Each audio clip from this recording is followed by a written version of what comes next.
وَإِذْ قُلْنَا لِلْمَلَائِكَةِ اسْجُدُوا لِآدَمَ فَسَجَدُوا إِلَّا إِبْلِيسَ أَبَىٰ وَاسْتَكْبَرَ وَكَانَ مِنَ الْكَافِرِينَ۔ اور یاد کرو جب کہ ہم نے کہا تھا فرشتوں سے کہ جھک جاؤ سجدہ کرو آدم کو، فَسَجَدُوا تو ان سب نے سجدہ کیا، إِلَّا إِبْلِيسَ سوائے ابلیس کے، ابا اس نے انکار کیا، ابا کیا، واستکبر استکبار کیا، گھمنڈ کیا، تکبر کیا، وَكَانَ مِنَ الْكَافِرِينَ۔ کانا کے دونوں مفہوم ہو سکتے ہیں، کانا ناقصہ اور کانا تامہ، یہ بھی کہ ہو گیا کافروں میں سے اپنے اس فعل کی وجہ سے، اپنی اس نافرمانی کی وجہ سے وہ کافروں میں سے ہو گیا، اور یہ بھی ہو سکتا ہے کہ وہ تھا ہی کافر، اس کے اندر وہ شیطنت چھپی ہوئی تھی، صرف اس آزمائش کے ذریعے سے اس کا ظہور ہو گیا۔ ظاہر بات ہے کہ جو بھی کچھ انسان کے اندر ہوتا ہے اللہ تعالیٰ سے تو مخفی نہیں ہے، اللہ کے علم میں ہے، البتہ یہ کہ اللہ تعالیٰ ظاہر کر دیتا ہے۔ وَلَيَعْلَمَنَّ اللَّهُ الَّذِينَ آمَنُوا وَلَيَعْلَمَنَّ الْمُنَافِقِينَ۔ اللہ تعالیٰ ظاہر کر دے گا اس کو کہ کون منافق ہے، کون صاحب ایمان ہے،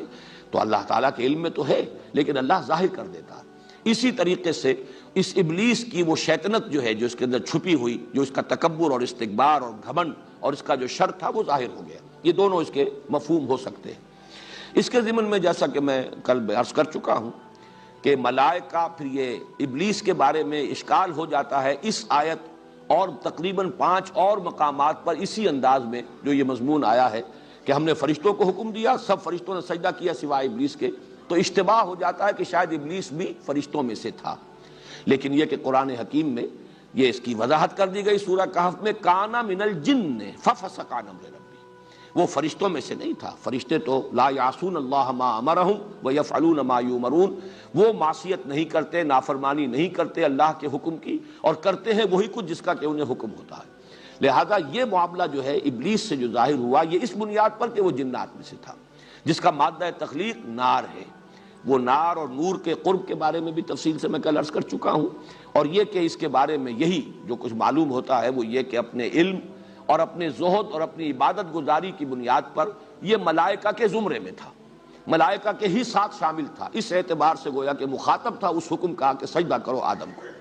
بسم اللہ اولہ آخرہ۔ تو جو میں عرض کر رہا تھا کہ یہ ابلیس کیوں اس حکم کا مخاطب بنا، اس کے بارے میں ایک رائے تو یہ ہے کہ چونکہ جنات کمتر مخلوق ہیں ملائکہ سے، بلندتر مخلوق ملائکہ، جب انہیں سب کو حکم دیا گیا کہ سجدہ کرو آدم کو، تو ظاہر بات ہے کہ وہ تابع ہونے کے اعتبار سے وہی برسبیل تغلیب، گویا کہ وہ بھی مخاطب تھے، جنات بھی، اس پہلو سے وہ بھی ایک جنی جو ہے ابلیس وہ بھی اس کا مخاطب تھا۔ اور ایک رائے یہ کہ وہ اپنے خاص علم اور زہد اور عبادت گزاری کی وجہ سے اس درجے قرب رکھتا تھا ملائکہ کے ساتھ کہ گویا کہ ان کے زمرے میں شریک ہو چکا تھا، اسی لیے خاص طور پر وہ شخصاً مخاطب تھا اس حکم کا جو حکم دیا گیا فرشتوں کو۔ بہرحال یہ چیزیں سارے احتمالات ہیں، جیسے کہ میں نے عرض کیا کہ یہ مشکل رکوع ہے قرآن مجید کا، یہ مقام، اس کے بارے میں تعیین بہت مشکل ہے۔ البتہ یہ کہ آدم اور ابلیس کے ناموں کی بنیاد کیا ہے، یہ بات ہے کہ جس پر ذرا غور کر لیجئے آگے بڑھنے سے پہلے۔ آدم کے بارے میں جو سب سے زیادہ کثرت کے ساتھ رائے جو مقبول رائے ہے وہ یہ ہے کہ چونکہ کرسٹ آف دی ارتھ، عدیم الارض،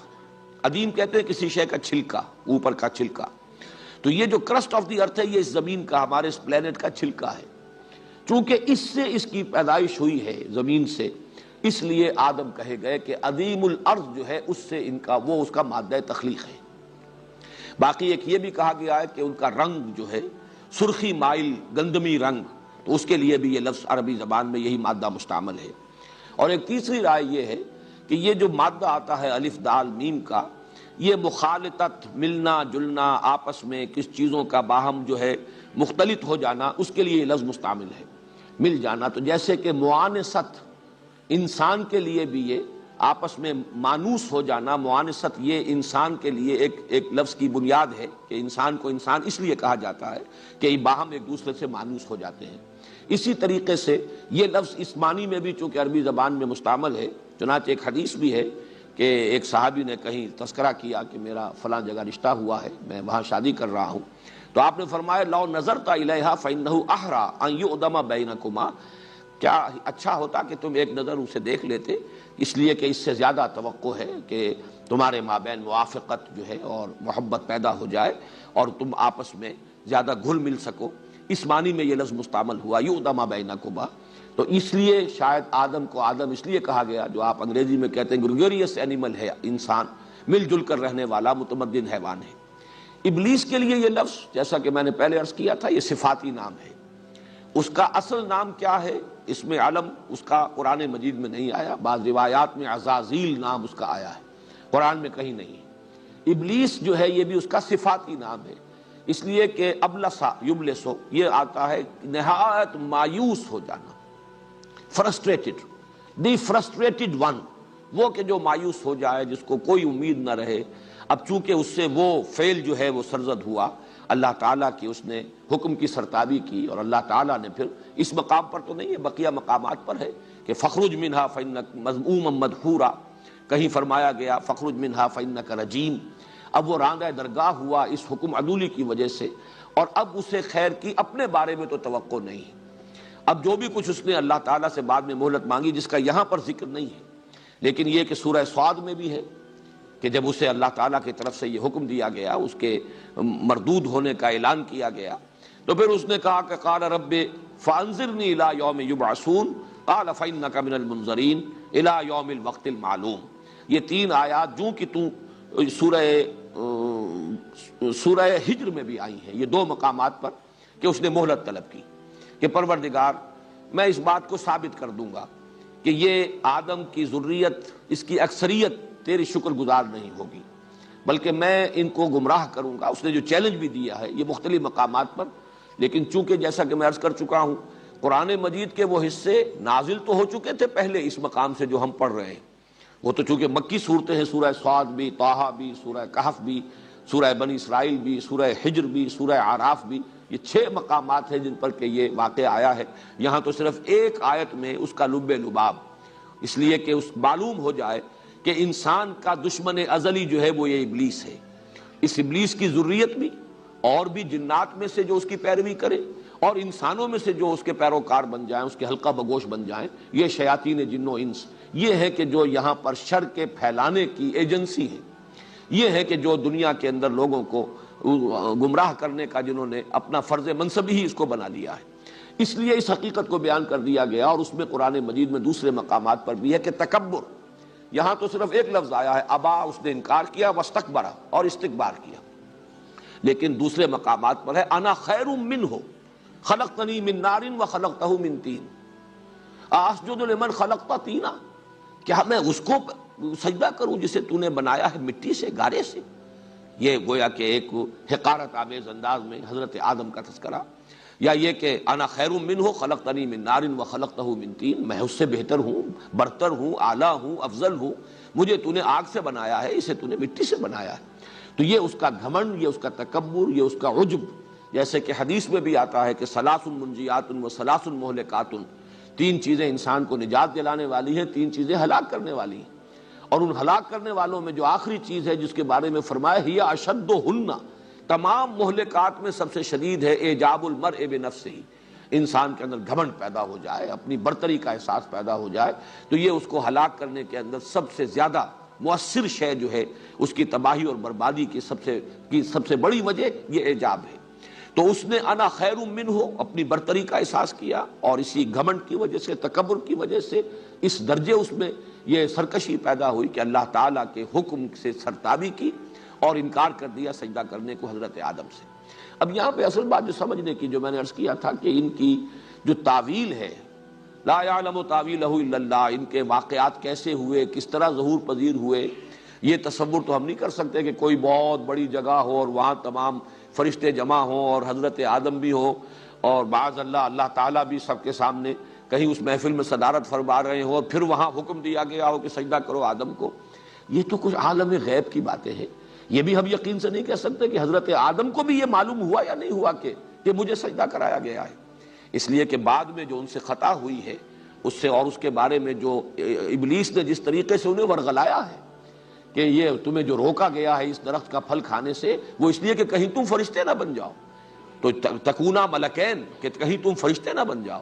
اگر حضرت آدم علیہ السلام کو وہ شعور اس طرح کا ہوتا اور علم کہ یہ فرشتے تو سب میرے سامنے جھکائے گئے ہیں اور مجھے انہوں نے سجدہ کیا ہے، تو معلوم ہوتا ہے کہ پھر اس کا کوئی منطقی بات جو ہے اس میں معلوم نہیں ہوتی کوئی رب. کہ اس کے باوجود یہ ابلیس انہیں یہ کہہ کر ورغلاتا کہ اللہ نے تمہیں اس لیے روکا اس درخت سے کہ کہیں تم فرشتے نہ بن جاؤ. انہیں تو یہ معلوم ہونا چاہیے تھا کہ میں تو افضل ہوں فرشتوں سے، فرشتے تو میرے سامنے سربسجود ہوئے ہیں. اس اعتبار سے کوئی دلیل اور وسوسہ اندازی کے لیے کوئی بنیاد جو ہے کہ وہ کہیں تم فرشتے نہ بن جاؤ یہ وجہ ہے، یہ بات جو ہے معقول نہیں بنتی. اس لیے میں عرض کر رہا ہوں کہ یہ کیسے ہوا ہے. حضرت آدم علیہ السلام کو بھی خود یہ علم میں آیا کہ نہیں آیا، لیکن یہ کہ حکم فرشتوں کو دیا گیا اور وہ سب کے سب جھک گئے، انہوں نے سجدہ کیا. اس کی اصل کانوٹیشن ہے کیا؟ وہ کانوٹیشن یہ ہے جو خلافت کے ساتھ متعلق ہے. اس کا یہ مفہوم اور مطلب کہ جب اللہ تعالیٰ خلافت عرضی عطا فرما رہا ہے، قوت تسخیر عطا فرما رہا ہے آدم کو اور ان کی ذریت کو، تو یہ جو اللہ تعالیٰ کی اس عالمی اور کائناتی جو سلطنت ہے، اس کی جو کارکن ہے، اس کی جو سول سروس ہے، اگر وہ آدم کا حکم نہ مانے تو ظاہر بات ہے کہ آدم تو ایک قدم یہاں چل نہیں سکتا. ہمیں جو ارادے کی آزادی دی گئی ہے، جو چوائس دیا گیا ہے، میں چلنا چاہتا ہوں کسی خیر کے کام کی طرف، تو نہ معلوم کتنی فورسز آف دی نیچر ہیں کہ جو اس راستے کے اندر اس میں متعلق ہیں، اور ان میں سے ہر ایک کے اوپر فرشتے مامور ہیں. اگر فرشتے قدم قدم پر میرے لیے رکاوٹ بن جائے، راستہ جو ہے میرا روک دے، تو میں اپنے کسی ارادے کو پایۂ تکمیل تک نہیں پہنچا سکتا. آدم کو جب خلافت دی گئی اور تسخیر کائنات تک کا امکان اس میں رکھ دیا گیا، تو کل ملائکہ جو ہیں، اسی لیے دو مقامات پر قرآن مجید میں اس قدر زور ہے، فسجد الملائکۃ کلھم اجمعون، تو سجدہ کیا سب فرشتوں نے. الملائکہ میں بھی حصر ہے، پھر یہ کہ کلھم مزید اس کی تاکید، سب کے سب بلا استثناء، اجمعون سب نے مل کر جمع ہو کر ایک ہی دم یکبارگی، غالباً اس کا مفہوم ہوگا. تو یہ جو تاکید اتنی ہے اس لیے ہے کہ جب خلافت عطا کی گئی ہے تو اللہ کے حکم سے اب فرشتے گویا کہ مطیع بنا دیے گئے انسان کے. اپنے ارادے سے، اپنے چوائس سے یہ خیر کی طرف بڑھنا چاہے، ٹھیک ہے، راستہ کھلا ہے، جائیے جدھر جانا چاہے. اس لیے نہیں کہ آدم ان سے اس اعتبار سے جو ہے وہ جو صحیح یا غلط کام کرنا جو ہے ان کے لیے وہ نتیجہ تو پھر نکلے گا آخرت کے اندر، اللہ تعالیٰ جب حساب لے گا. لیکن اس وقت اللہ نے آزادی دی ہے، اور اس وقت اس کے ارادے کی آزادی کے آگے اس کے راستے میں کوئی فرشتہ رکاوٹ نہیں ڈالے گا. کل کائنات مسخر ہے. البتہ جب وہ وقت آئے گا یہی فرشتے ہوں گے کہ جو ہتھکڑیاں لگائیں گے، یہی ہوں گے جو بیڑیاں ڈالیں گے، یہی ہوں گے جو گھسیٹ گھسیٹ کر جہنم میں اوندھے منہ جھونکیں گے لوگوں کو. لیکن یہ کہ اس وقت ان کو جو حکم دیا گیا ہے خلافت عرضی عطا کیے جانے کے ناطے، یہ گویا کہ اس کا ایک سمبل، اس کی ایک علامت کہ تمام فرشتے، اس لیے کہ سجدہ در حقیقت ویسے تو ضروری نہیں کہ وہ سجدہ جو ہے پیشانی زمین پر ٹھکائیں تو اسی کو سجدہ کہا جائے، ذرا سا جھک جانا یہ بھی سجدہ ہے. سجدہ تعظیمی جو ہے اس سے پہلے جائز رہا ہے، شریعت محمدی میں آ کر اسے مطلقاً حرام کیا گیا ہے. ورنہ یہ کہ ذرا جھک کر تعظیم کرنا کسی کی، یہ تمام چیزیں جو ہے یہ سابقہ شریعتوں میں بھی اس کی اس درجے شدت کے ساتھ یعنی بندش نہیں تھی، بلکہ تعظیماً جھکا جا سکتا تھا. اسی کو دلیل آج کل بھی بعض لوگ بناتے ہیں کہ سجدہ تعظیمی جو ہے وہ اگر کہیں بزرگوں کو، اولیاء اللہ کو یا ان کی قبروں کو اگر کر لیا جائے تو کوئی حرج نہیں ہے، اور وہ قیاس کرتے ہیں سابقہ چیزوں پر. حالانکہ شریعت محمدی میں سجدہ مطلقاً حرام ہے اللہ کے سوا کسی کو. لیکن سجدہ جو بھی ہے در حقیقت وہ علامت ہے تذلل کی. تذلل اور کسی کا مطیع ہو جانا، کسی کا منقاد ہو جانا، کسی کے حکم کے سامنے سر تسلیم خم کر دینا، یہ سر تسلیم خم کر دینا یہ بھی ایک طرح کا سجدہ ہے. تو یہ گویا کہ فرشتوں کو اللہ تعالیٰ نے چونکہ خلافت آدم کو عطا کی ہے تو فرشتوں کو ان کا مطیع بنا دیا ہے. یہ سجدہ اس اطاعت کی علامت ہے، اس کا سمبل ہے. یہ ہے اس کا اصل حاصل، جو اصل مضمون ہے. جیسا کہ میں نے کل عرض کیا تھا کہ اصل مضامین کیا ہے، آدم کا مقام کیا ہے، یہ فلسفے اور حکمت دین کا ایک اہم موضوع ہے. وہ خلیفۃ اللہ ہے فی الارض، آدم اور ذریت آدم. اس خلافت کی اساس کیا ہے؟ اس خلافت کی اساس، بلکہ میں دیکھ رہا تھا مولانا عبد الباجی دریابادی مرحوم نے مولانا اشرف علی تھانوی رحمۃ اللہ علیہ کا ایک جملہ نقل کیا ہے کہ خلافت کی بنیاد زہد اور طاعت گزاری نہیں ہے، خلافت کی بنیاد علم اور فہم ہے. چنانچہ یہ بات جو ہے اسی مقام پر انہوں نے کوٹ کیا ہے کہ خلافت کی بنیاد اطاعت اور زہد اور عبادت گزاری نہیں ہے.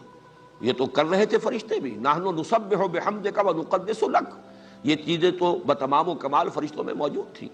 جب یہ ڈیمونسٹریشن کرائی گئی، علم آدم الاسماء کلھا ثم عرضهم علی الملائکۃ فقال انبئونی باسماء ہؤلاء ان کنتم صادقین، تو گویا کہ یہ بات ظاہر کر دی گئی کہ خلافت کی بنیاد علم ہے۔ اور یہاں جو وضاحت میں کر چکا ہوں میرے نزدیک وہ انسانی علم ہے، علم وحی نہیں۔ علم وحی کا سلسلہ جو ہے اس رکوع کے آخر میں آئے گا، فَإِمَّا يَأْتِيَنَّكُم مِّنِّي هُدًى فَمَن تَبِعَ هُدَايَ فَلَا خَوْفٌ عَلَيْهِمْ وَلَا هُمْ يَحْزَنُونَ۔ اس سے تعلق امامت کا ہے، اس خلافت عرضی کا تعلق جو ہے وہ اس علم سے ہے۔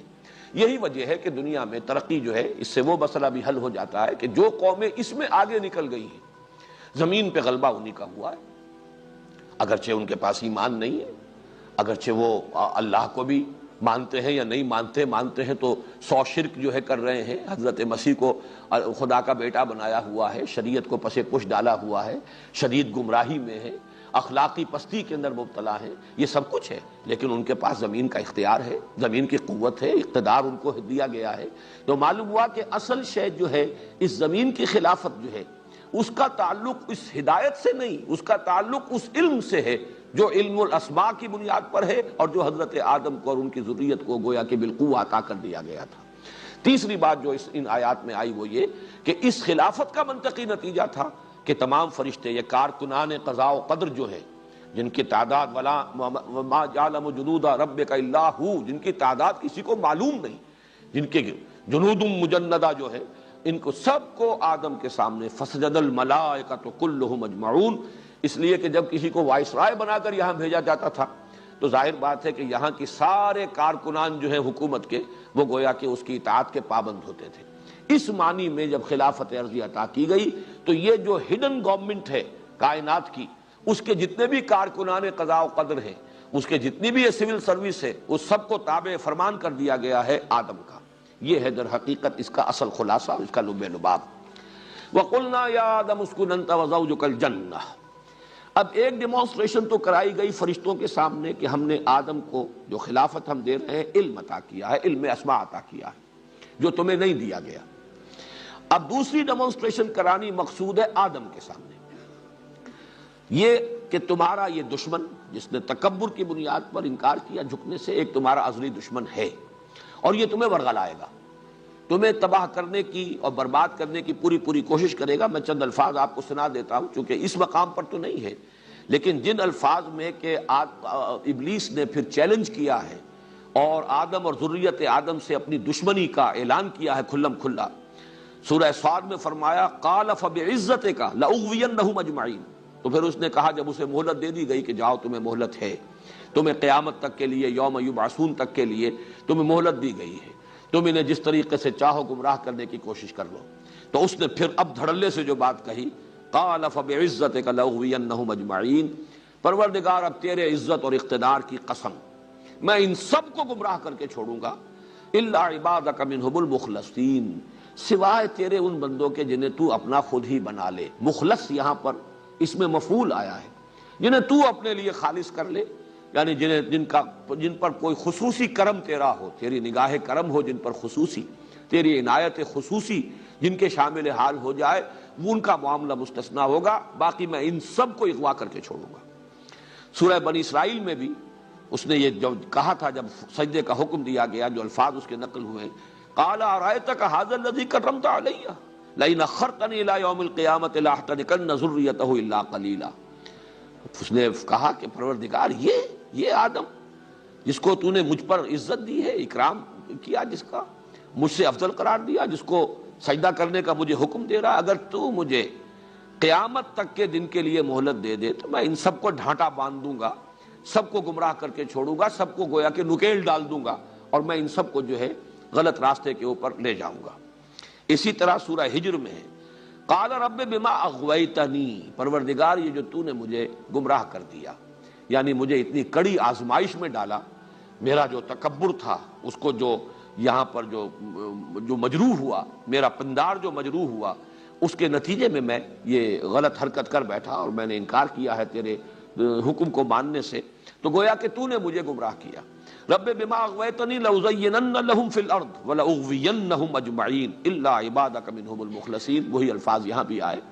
تو اب یہ کہ میں ان کے لیے زمین کے اندر جو مختلف چیزیں ہیں ان کو بڑا مزین کر دوں گا، اسی میں یہ مشغول ہو جائیں گے، اسی کی محبت میں گرفتار ہو جائیں گے، مال و اسباب دنیاوی ہی ان کا مقصود و مطلوب ہو جائے گی، اس کے لیے گردنیں ایک دوسرے کی کاٹیں گے اور خون بہائیں گے، وہی ان کا مقصود و مطلوب ہوگا۔ اور یہ کہ یہ میں ان سب کو گمراہ کر کے چھوڑوں گا سوائے تیرے ان بندوں کے جنہیں تو اپنے لیے خالص کر لے۔ سب سے زیادہ تفصیل کے ساتھ یہ الفاظ جو آئے ہیں اس کے چیلنج کے، وہ سورہ اعراف میں ہے۔ قال فبما اغويتني لاقعدن لهم صراطك المستقيم ثم لآتينهم من بين ايديهم ومن خلفهم وعن ايمانهم وعن شمائلهم ولا تجد اكثرهم شاكرين۔ تو اس نے کہا پروردگار جو تو نے مجھے گمراہ کر دیا اور راندہ درگاہ میں اب ہو گیا، میں تو اب ہم تو ڈوبے ہیں صنم، ان کو بھی لے ڈوبیں گے، میں ان کو بھی چھوڑنے والا نہیں ہوں، اور تو نے جو مجھے مہلت دی ہے اب میں تیرے سیدھے راستے پر ان کے لیے گھات میں بیٹھوں گا۔ صراط مستقیم تو توحید کا راستہ ہے، میں اس پر مورچہ لگاؤں گا، گھات میں بیٹھوں گا، میں ان کے لیے اپنی کمین گاہیں بناؤں گا، پھر میں ان پر حملہ آور ہوں گا۔ ثم لآتینہم من بین ایدیہم ومن خلفہم، ان کے سامنے سے بھی، ان کے پیچھے سے بھی،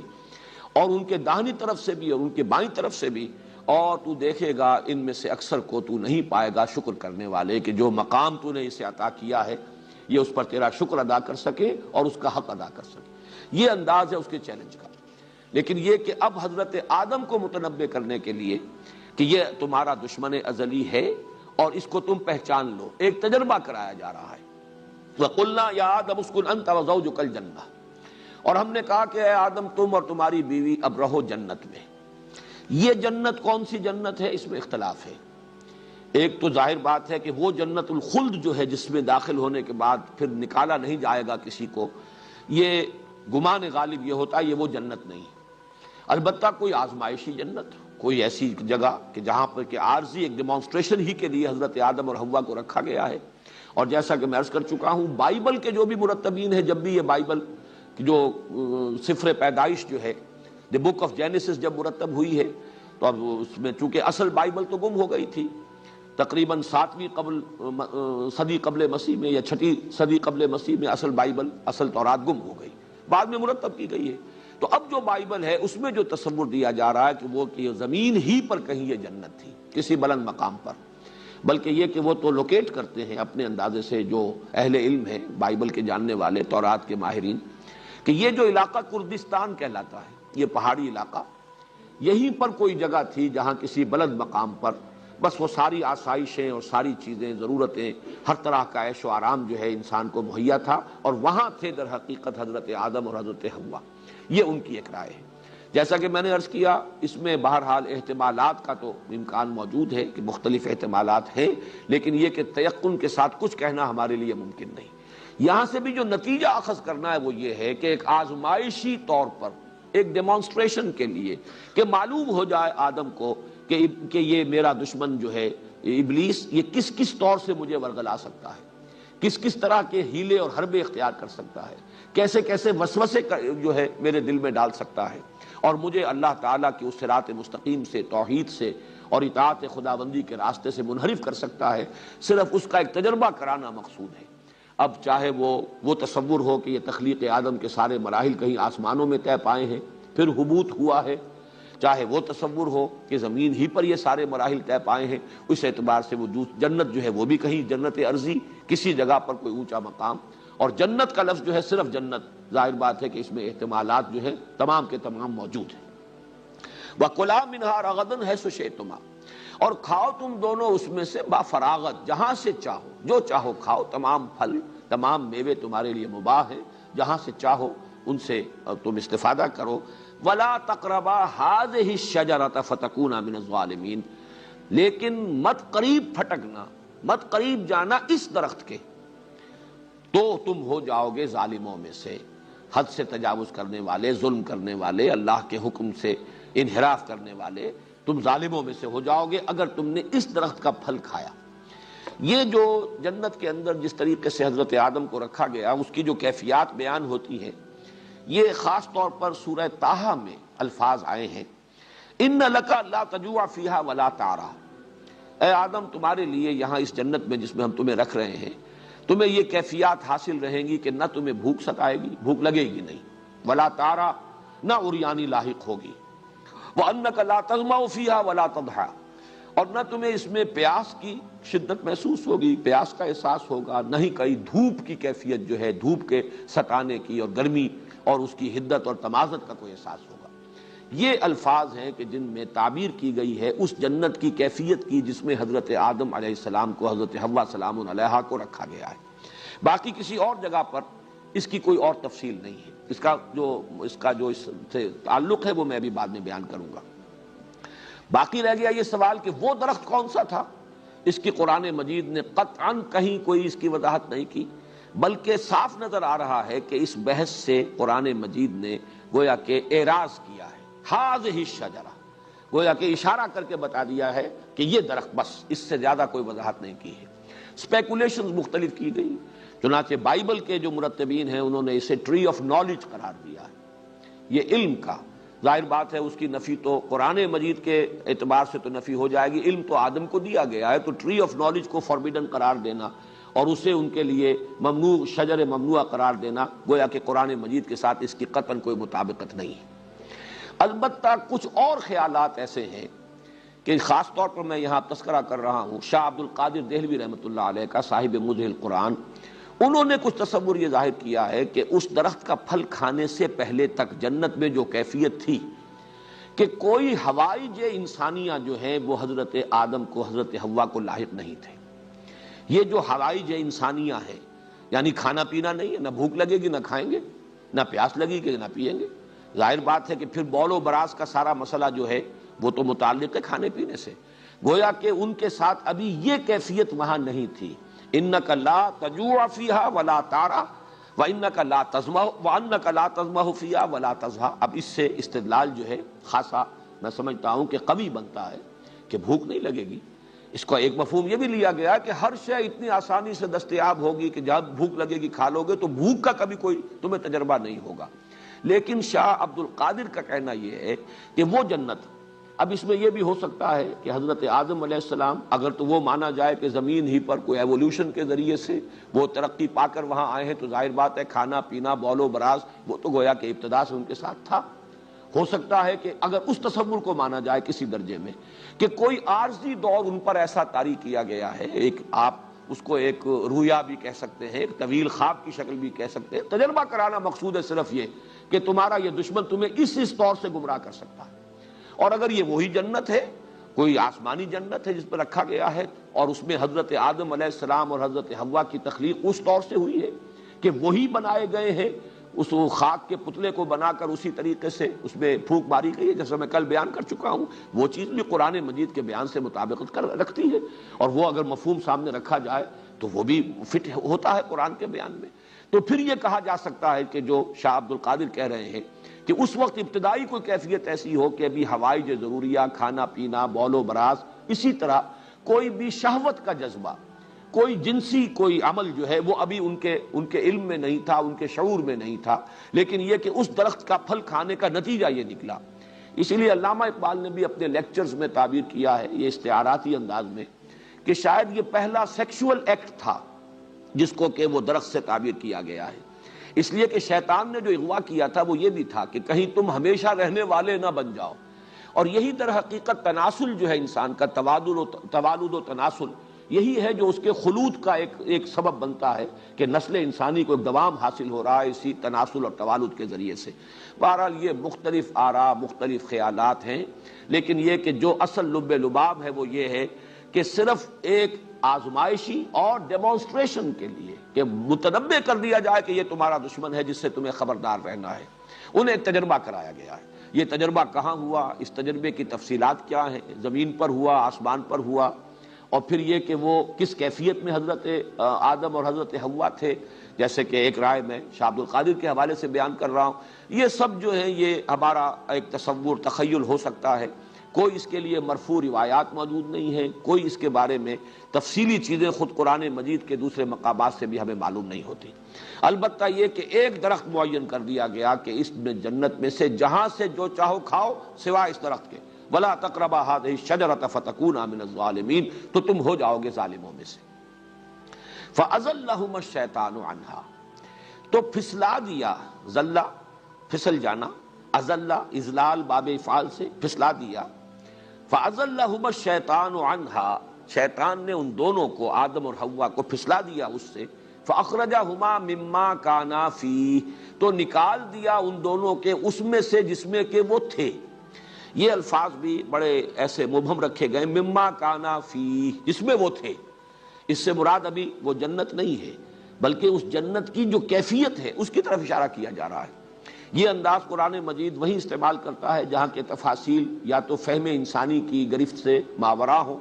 جیسے کہ جو معراج کا تذکرہ آیا ہے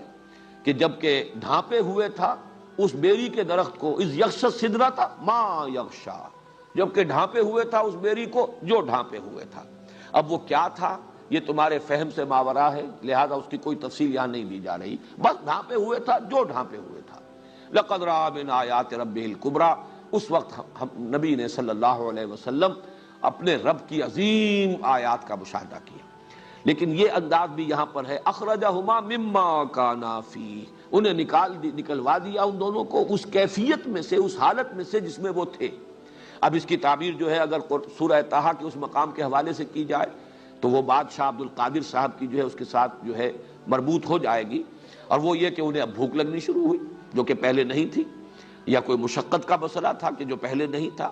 اب وہ دھوپ نے بھی ستایا کہ جو پہلے کیفیت نہیں تھی، اور بول و براز کا معاملہ بھی شروع ہوا کہ جو پہلے نہیں تھا. اسی طریقے سے جنسی عمل اور سیکشول انٹرکورس کا معاملہ کہ جو اس سے پہلے نہیں ہوگا وہ شروع ہوا. اس اعتبار سے وہ تمام کیفیات مولانا اصلاحی صاحب یہاں بڑی خوبصورتی سے نکل گئے ہیں، اس لیے کہ قرآن مجید کے دو مقامات پر یہ آتا ہے کہ اس درخت کا پھل کھانے کا جو نتیجہ نکلا وہ یہ تھا، فَبَدَتْ لَهُمَا سَوْآتُهُمَا وَطَفِقَا يَخْصِفَانِ عَلَيْهِمَا مِنْ وَرَقِ الْجَنَّةِ، ظاہر ہو گئے ان کے لیے ان کی شرمگاہیں یا ان کے جو بھی اعضائے جنسی کہیے یا بول و براز بھی انہی سے متعلق ہے، سوآتہما، تو یہ دونوں ان پر کھل گئے، ظاہر ہو گئے، اور پھر وہ گانٹنے لگے اپنے اوپر اپنے شرمگاہوں کو ڈھانپنے کے لیے. انہوں نے درختوں کے پتے جو ہیں من ورق الجنہ، جنت کے درختوں کے پتوں کو گانٹ کر اپنے لیے لباس بنایا. اب اس میں تعبیر کیا ہوئی ہے، اس درخت کی کیا وہ تاثیر تھی؟ آیا پہلے ننگے تھے؟ ایک خیال یہ ہے کہ جو بائبل کے مرتبین نے دیا ہے کہ ننگے تھے لیکن انہیں اپنے ننگے ہونے کا احساس نہیں تھا، چونکہ ابھی ٹری آف نالج سے انہوں نے نہیں کھایا تھا، شعور ابھی انہیں حاصل نہیں ہوا تھا. گویا کہ ان کا اپنا جو ایک فلسفہ ہے جو ارتقاء کا، اس کے اعتبار سے ابھی وہ حیوانیت کی سطح سے نکلے ہی تھے،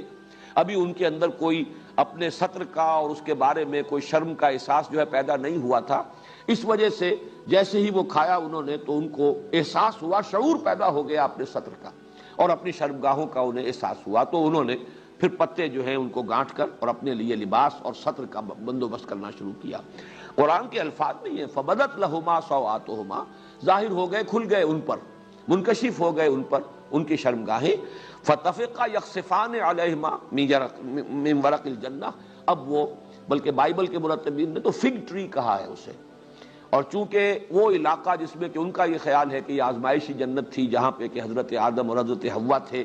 اس کے بارے میں یہ کہ اس علاقے میں یہ انجیر کے درخت بہت ہیں، والتین والزیتون، تین جو ہے تو تین وہ علاقہ جو ہے جبل تین اسی علاقے میں ہے، حضرت نوح علیہ السلام کا مسکن، ان کی قوم کا مسکن، اور جو وہ وہاں پر جو سیلاب آیا وہ بھی ان کے جو محققین ہیں ان کے نزدیک وہی علاقہ ہے، نسل آدم کا آغاز وہیں سے ہوا ہے، تو وہ ان کے اپنے نظریات ہیں. لیکن یہ کہ وہ درخت کون سا تھا، یہاں ورق الجنہ کہا گیا ہے. اس باغ کے درختوں سے انہوں نے اپنے لیے لباس ان کو گانٹ کر آپس میں اور اپنے لیے اپنے شرمگاہوں کو، اپنے سطر کو چھپانے کی کوشش کی. یہ اس مقام پر نہیں ہے، یہاں مختصر ہے. فَأَخْرَجَهُمَا مِمَّا كَانَا فِيهِ. مولانا اصلاحی کا میں تذکرہ کر رہا تھا کہ انہوں نے ایک لفظ بڑا لطیف سا استعمال کیا ہے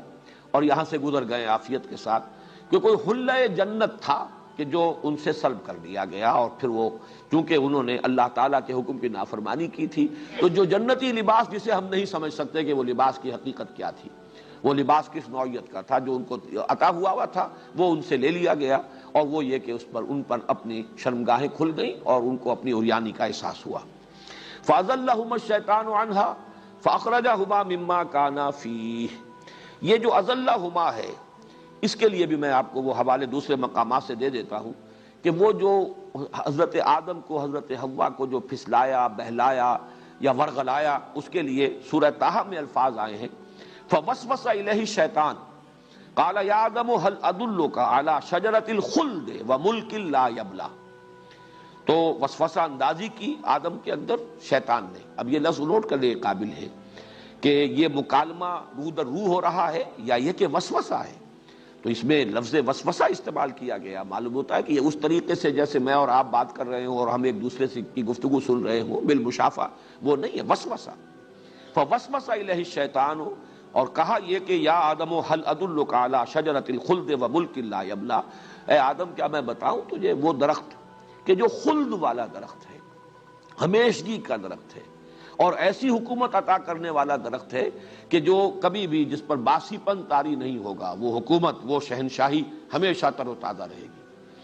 اور دوسری جگہ پر آیا سورہ اعراف میں وقال ما نہاکما ربکما عن هذه الشجرۃ الا ان تکونا ملکین او تکونا من الخالدین، اس نے کہا ان سے آدم اور حوا سے کہ نہیں منع کیا ہے تمہیں اس درخت سے تمہارے رب نے مگر اس وجہ سے کہ کہیں تم نہ ہو جاؤ فرشتے، کہیں فرشتے نہ بن جاؤ، اور یہ کہ کہیں تم ہو جاؤ ہمیشہ رہنے والے، تمہیں خلد حاصل ہو جائے، دوام حاصل ہو جائے، بقائے دوام جو ہے وہ تمہیں حاصل ہو جائے۔ تو یہ وسوسہ اندازی ہے کہ جو شیطان نے کی ہے حضرت آدم اور حضرت حوا کو، جس کو جو کہا گیا ہے فَدَلَّاهُمَا بِغُرُورٍ، دھوکہ دے کر انہیں گویا کہ اس اللہ تعالیٰ کے حکم عدولی جو ہے اس پر آمادہ کر لیا گیا۔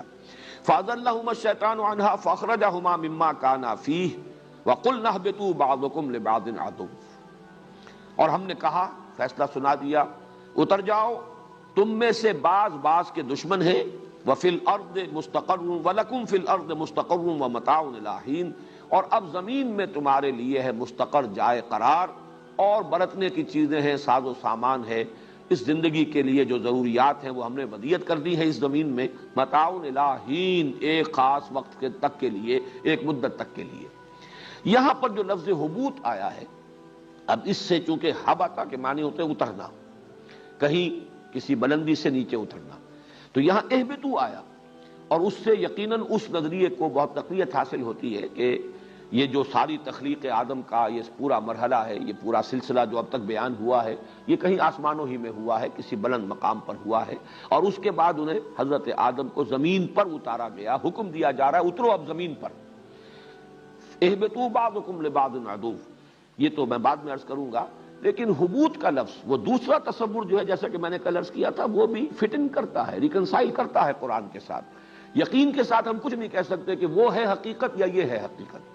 لیکن یہ کہ اگر اس کے اندر کوئی آپس میں ریکنسائل کرنے کا کوئی گوشہ ہے تو وہ صرف میں واضح بیان کر رہا ہوں، میں کوئی تیقن کے ساتھ اس نظریے کی تبلیغ نہیں کر رہا، اگرچہ میرا ذاتی رجحان اس کی طرف ہے جیسا کہ میں کل عرض کر چکا ہوں، لیکن میں صرف احتمال کے درجے میں اس وقت آپ کے سامنے رکھ رہا ہوں کہ حبوط کا لفظ کسی بلند مقام سے اترنے کے لیے بھی ہے، اور یہ بالکل اس سینس میں بھی کہ جو ہم کہتے ہیں سیٹل ڈاؤن، کہیں پر اب آباد ہو جاؤ،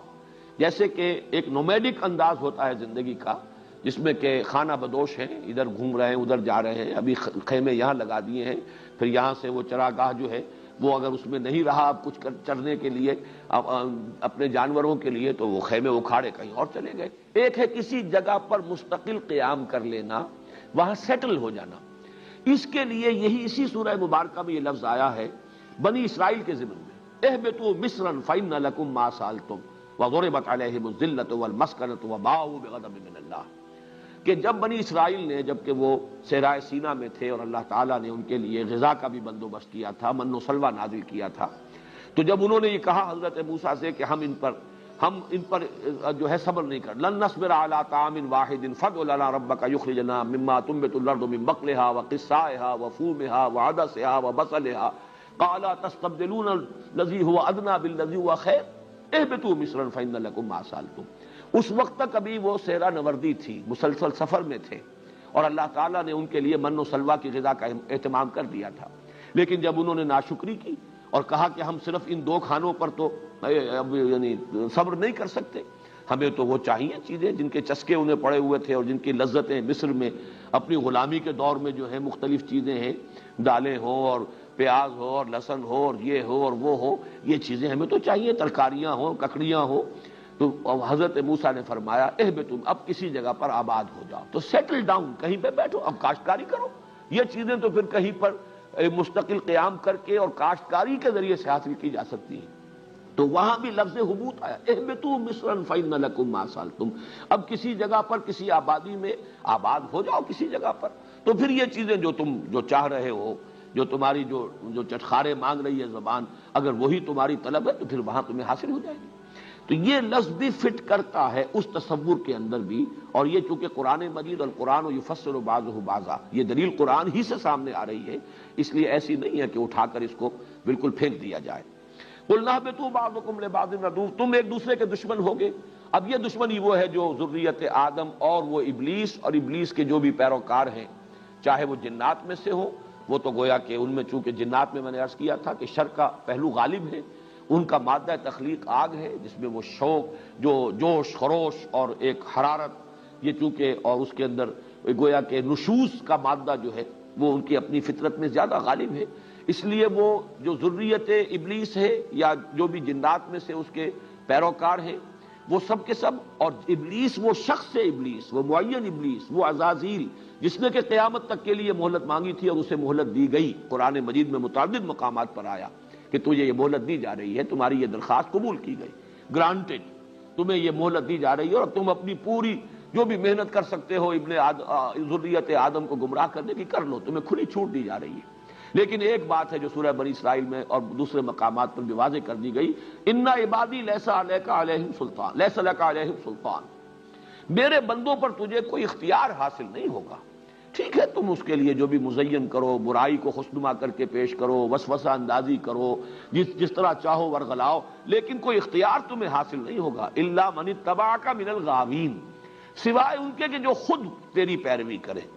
خود ان کے اندر بھی سرکشی ہو، خود ان میں بھی شر کا میلان ہو، خود وہ معصیت اور تکبر اور دنیا پرستی میں مبتلا ہو اور تیری آواز پر لبیک کہے، تو ان کو جدھر چاہے تو لے جا، لیکن یہ کہ میرے بندے جو مجھ سے اپنے آپ کو وابستہ کر لیں، مجھ پر ایمان رکھتے ہوں، مجھ پر توکل کرتے ہوں، ان پر تیرا کوئی اختیار نہیں ہوگا۔ لیکن یہ عداوت ہے، اصل میں یہ ہے وہ خیر و شر کی کشمکش کہ جو اس دنیا میں پوری نسل آدم میں تاریخ کا ایک مستقل نظریہ ہے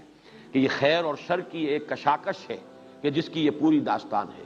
خیر کی قوتیں انسان کے اندر بھی ہیں، خارج میں بھی ہیں۔ انسان کے اندر وہ روح ملکوتی جو اس میں پھونکی گئی وہ خیر کی طرف بلانے والی ہے، خارج میں انبیاء کرام، صلحاء، پھر جو بھی ان کے متبعین ہیں، پھر ملائکہ جو شاباش دیتے ہیں، تقویت کا ذریعہ بنتے ہیں، یہ تمام خارج کے اندر قوتیں ہیں کہ جو خیر کی طرف بلانے والی ہیں۔ شر کی طرف خود انسان کا اپنا جو اس کا بیسر سیلف ہے، جو اڈ اور لبیڈو ہے، جو اس کا نفس امارہ ہے، جو اس کے اینیمل انسٹنکٹس ہیں، جو اس کے حیوانی تقاضے ہیں، یہ شر کی طرف بلانے والے ہیں اس کے اپنے اندر، اور خارج میں ذریت ابلیس ہے، خود ابلیس ہے، بنفس نفیس کہیے یا جو بھی اس کی وہ ملعون اس کا وجود ہے، اس کے ساتھ خود وہ ہے جسے مہلت دی گئی ہے، پھر اس کی ذریت ہے، اس کے مریدین ہیں، انسانوں میں سے بھی اور جنات میں سے بھی۔ تو یہ کشاکش خیر و شر ہے،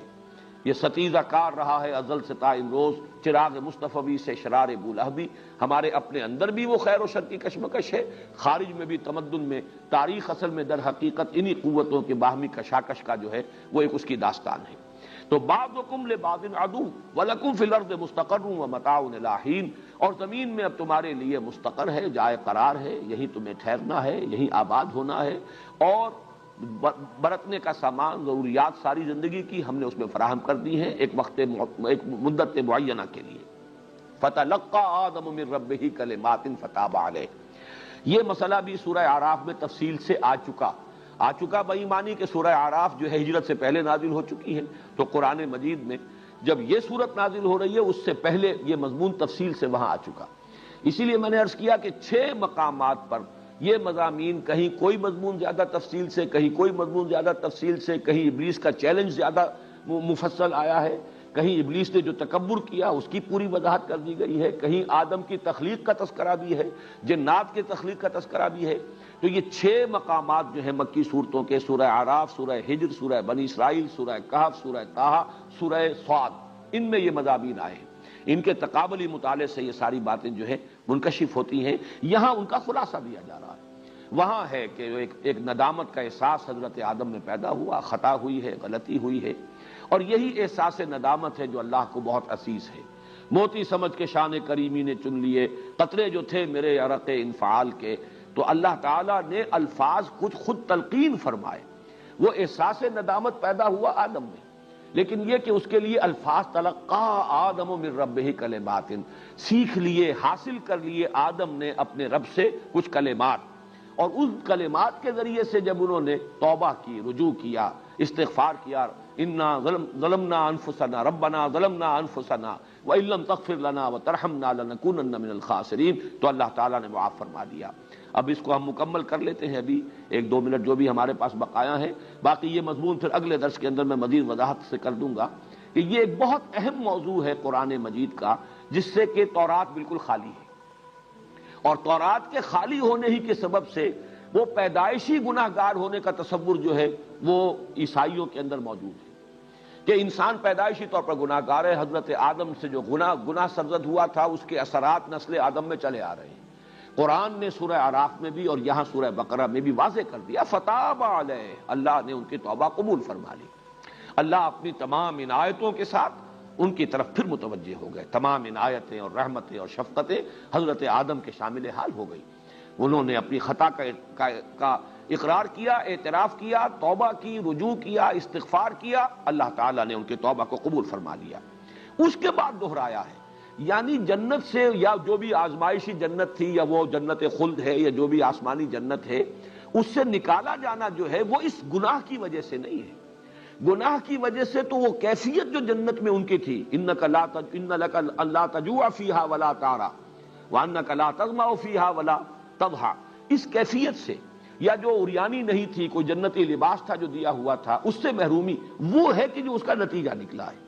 باقی جنت سے ان کا نکلنا، زمین پر ان کا آنا، یہ تو در حقیقت اس لیے ہے کہ پیدا ہی کیے گئے تھے، بنائے ہی گئے تھے، زمین کی خلافت ہی کے لیے تخلیق ہوئی ہے، اس اعتبار سے انہیں آنا تو ہے، اپنے اس جگہ کا چارج سنبھالنا ہے،